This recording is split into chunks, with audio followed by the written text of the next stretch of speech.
त्यांच्या कडक भाषेमध्ये म्हणले, हे तुला बदल्या बिदल्या घेऊन आणण्याकरता काही आमदार केलेलं नाही. आमदार विधान परिषदेचा काय असतो तर जरा विधान परिषदेमध्ये बसा, पूर्ण वेळ तिथे हजर राहत चला. तिथे हजर राहताना महाराष्ट्राचा कानाकोपरा त्या ठिकाणी कळत असतो.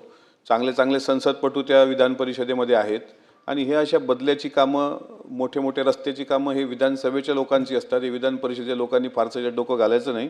आणि हे विद्वानांचं सभागृह आहे असं म्हणून पहिल्या दिवशी इतकं झापलं की त्याच्यानंतर मी परत बदलीचा कागद घेऊन दादाकडे काही गेलो नाही.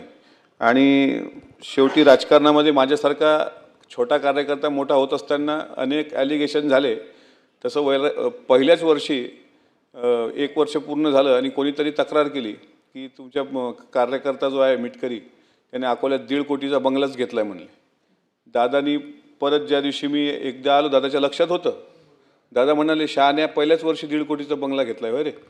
मी म्हटलं नाही दादा, असं काही नाही झालं. नाही म्हणलं, तुझी तक्रार आहे. तक्रारवर मौखिक सांगत नव्हते. एक तक्रार पक्षातलेच कोणीतरी माणसाची जिल्ह्यातल्या ती वाचली. म्हटलं दादा, हे तुम्ही त्याचं ऐकला तर माझी पण बाजू. पण दादा दोन्ही बाजू ऐकून घ्यायची. दोन्ही बाजू ऐकून घेतल्यानंतर दुसऱ्या दिवशी मी ते रेंट ॲग्रीमेंट मागवलं आणि त्या दिवशी सांगितलं की दादा, हे माझं स्वतःचं घर नाही, हे भाड्याचं घर आहे. पण जेव्हा मी माझं स्वतःचं घर बांधेल तेव्हा तुम्हाला यावं लागेल. हे 4 वर्षापूर्वी सांगितलं होतं. आणि आत्ता 13 जूनला 2025 13 जूनला मागच्या वर्षी दादा त्या घरी आले. दादाचे पाय त्या घराला लागले आणि तो दिवस माझ्यासाठी इतका महत्त्वाचा होता की ज्या माणसाने म्हणजे 2020च्या पूर्वी कागदपत्राची जुळवाजुळव करण्यापासून पासपोर्ट साईजचे फोटो किंवा छोटे साईजचे फोटो लागतात त्याच्यापासून काळजी घेताना त्यांचे स्वीय सहाय्यक अनिल ढिकले असतील किंवा आणखी एक व्यक्ती, यांनी सर्वांनी मिळून सहकार्य करून महाराष्ट्र विधान परिषदेवर मला संधी दिली. आणि मला माहीत होतं की मागच्या अधिवेशनामध्ये माझं आदरणीय नीलमताईंशी मी बरेचदा भेटत होतो आणि मग ताईंना मलाच माहीत आहे चर्चा दोघांमध्ये काय झाली. आणि मग या अधिवेशनाच्या हिवाळी अधिवेशनात शेवटच्या दिवशी मी नागपूरला दादांना भेटलो. दादा म्हटलं, पुढं आता आणखी मला जबाबदारी द्या, संघटनेत मला काम करायचं आहे. तर दादा त्या दिवशी म्हणाले की 23 फेब्रुवारीला आपल्या महाराष्ट्राचं अर्थसंकल्पीय अधिवेशन आहे. त्याच्या पहिल्या दिवशी 2 वाजेपर्यंत आपलं कामकाज आटोपलं का तू 4 वाजता संध्याकाळी देवगिरीला येऊन भेट. तो दिवस म्हणजे आजचा 23 फेब्रुवारी 2026ला संध्याकाळी 4 वाजताची अपॉइंटमेंट मी अजितदादांची देवगिरीवर घेतलेली आहे. आणि आत्ता 2:15 वाजता अजितदादांचा शोक प्रस्ताव मांडायला मी जर सभागृहात उभा असेल, यापेक्षा वाईट परिस्थिती आणि वाईट काळ हा माझ्यासाठी असू शकत नाही. हे शेवटचं अधिवेशन गाजवणं हे खूप मला वाटत. आणि काय प्रत्येक गोष्ट टी व्हीवर तरी एखादी बाईट आली तर पटकन मी पहिला फॉरवर्ड दादा इम्पॉर्टंट असा व्हॉट्सअपचा त्यांचा नंबर सेव्ह होता त्यावर पाठवत होतो. पण 27-28 जानेवारी कधी मला स्टार प्रचारक म्हणून फिरवलं. म्हणजे महाराष्ट्रात विधिमंडळात मला उत्कृष्ट संसदपटू पुरस्कार जो मिळाला हेही दादाचीच पुण्यही त्या पाठीशी होती. लंडनमध्ये जो राष्ट्रकुल संसदीय अभ्यास दौरा होता त्यात सुद्धा दादांनी पहिल्यांदा मला लंडनला पाठवलं. जी पोरं कधी आमच्या जिल्ह्याच्या बाहेर गेली नाही तशी मुलं लंडनला जाऊ शकली फक्त दादांमुळं. माझ्या मुले आत्ता घरी आले होते. दादा म्हटलं, मी वारकरी संप्रदायाचा आहे तर मी जरा शाकाहारी बेताचा माणूस आहे. तर म्हणले, जे काय असेल चटणी भाकर ते द्या, फक्त शक्यतोवर गरम द्या. आणि जेवण झाल्यानंतर पोरीच्या डोक्यावर हात ठेवून कोण्या शाळेत आहे आणि अन्नदाता सुखी भाऊ असं म्हणून भरभरून आशीर्वाद देऊन गेले. मला प्रत्येक क्षण हा असा इतका म्हणजे 2020ला शपथ घेतली त्यावेळेस जन्म देणारे वडील जिवंत नव्हते शपथविधीच्या वेळेस. आणि 2026चं हे जे अधिवेशनाचं आमचे काही 9 सदस्यांचं शेवटचं अधिवेशन आहे, यात अजितदादांचा शोक प्रस्ताव येणं, मला असं वाटतं ही वाईट वेळ माझा कोणी आणखी जीवनातला कुठलाही शत्रूतला शत्रू जरी असला त्याच्यावर हे येऊ नये.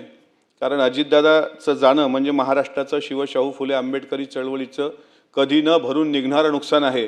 अजितदादांना दरवर्षी भीमा कोरेगावला मी शौर्यस्तंभाला अभिवादन करताना पाहत होतो. दरवर्षी अजितदादा छत्रपती शिवाजी महाराजांचं जयंती असेल किंवा स्वराज्य रक्षक संभाजी महाराजांचं वडू तुळापूरचं जे स्मारक आहे त्या स्मारकाकरता सुद्धा दादांनी भरघोस विकास निधी उपलब्ध करून दिला. आज तुम्ही बघा 28 जानेवारीला घडलेल्या घटनेनंतर आनंद दिघे साहेबांवर जो चित्रपट आला आत्ता धर्मवीर त्यामधलं जे गाणं आहे माझा आनंद हरवला, हे गाणं कदाचित दादांसाठी आणि आत्ताच्या महाराष्ट्रासाठी बनलं होतं का असं अलीकडे प्रत्येकाचे ज्या लोकांनी कधी दादांना पाहिलं नाही, प्रत्येक गाव हळहळलं, प्रत्येक कार्यकर्ता हळहळला, अख्खं सभागृह महाराष्ट्र हळहळतोय. आणि अशा उपमुख्यमंत्र्यांच्या हाताखाली इतके वर्ष 4-5-6 वर्ष जे काही काम करता आलं ते आम्ही आमचं भाग्य समजतो. आमच्या कुटुंबाला एक आधार, माझ्यासारखे अनेकांचे कुटुंब दादांनी घडवले. पण जर संतवचन असं आहे की याच्यासाठी केला होता अट्टा असं आणि दिस शेवटचा गोड व्हावा असं जर संतवचन असेल तर दादाचा जीवनाचा शेवटचा दिवस गोड का झाला नाही याबाबत सुद्धा पांडुरंगाला भांडावं वाटतं आणि पांडुरंगाशी झगडावं वाटतं. की 40शीतले तुकाराम महाराज अचानक जसे जातात त्यानंतर तुकोबाचे लहान भाऊ कान्होबा हे सदुंबरेला जाऊन हातात दगड घेऊन त्याच विठ्ठलाशी, ज्या विठ्ठलाचं वर्णन करताना शिंक जांभुळी खोकला नितुका वेळ वाया गेला, म्हणजे शिंक आली, जांभुळी आली, खोकला आला असेल, इतक्याचदा विठ्ठलाचं नामस्मरण न करणाऱ्या तुकोबाला अचानक जर जावं लागलं तर तेच दगड हातात घेऊन त्यांचा भाऊ कान्होबा विठ्ठलाशी भांडण करताना म्हणतो, धिंद धिंद तुझ्या करीनं चिंधळ्या. हे गाथेतले अभंग आहेत की तुझ्या चिंधळ्या चिंधळ्या विठ्ठला मी करेल, कारण माझा भाऊ अचानक कुठं गेला. आज सगळ्यांचं भाषण ऐकताना मोठे दादा गेल्याचा सुद्धा शिंदेसाहेबांनी त्यांच्या भाषणामध्ये सांगितलं. माझी आपल्या सभागृहाच्या माध्यमातून सर्वांना विनंती आहे, इथं सर्व मंत्रिमंडळ बसलेलं आहे, महाजन साहेब आपल्यावर सुद्धा दादांचं तितकं प्रेम होतं. आपण तुमच्या भाषणातही भाऊक झाला. जामनेरला मी ते भाषण ऐकलं. योगेश कदम साहेब तर स्वतः त्या दिवशी अंत्यविधीच्या पहिल्या दिवशी बारामतीला होते.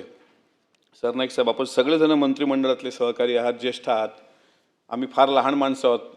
आमची कदाचित ती तुमची बरोबरी सर्वांची करण्याची तेवढी आमची कुवत नव्हती, आम्ही मानतही नाही. अनेक कमिट्यांवर दादांनी मला चेअरपर्सन म्हणून सदस्य म्हणून घेतलं. तुमच्यासारख्या इतक्या मोठ्या मोठ्या लोकांच्या या सर्वोच्च सभागृहाच्या एका खुर्चीवर बसण्याचं भाग्य, इतकंच काय 4 वेळ तालिकेवर बसण्याचं सुद्धा भाग्य, तालिका सभापती म्हणून, की मागच्या हिवाळी अधिवेशनामध्ये विनियोजन बिल मांडण्याकरता सभापती महोदय मला परमिशन द्यावी, मी चेअरवर बसलेलो असताना दादा खाली होते. हा मला असं वाटते या 6 वर्षातला सर्वात मोठा सर्वोच्च क्षण आनंदाचा होता. आणि याच कारकिर्दीमध्ये अशा पद्धतीचा प्रस्ताव येणं हा दुर्दैवी क्षण होता. म्हणून माझी सर्व मंत्रिमंडळांना विनंती आहे की महाराष्ट्राच्या मनात शंकेचं काहूर आहे, तुम्ही फक्त भावना समजून घ्या. आम्हाला याच्यात कुठलंही राजकारण करायचं नाही आहे. महाराष्ट्राच्या मनात शंकेचं काहूर आहे. दादाच्या मृत्यूची बाबतीत ज्या काही महाराष्ट्राच्या मनात शंका कुशंका आहेत, हे सत्य काय हे एकदा महाराष्ट्राच्या समोर आणण्याकरता आपण स्वतः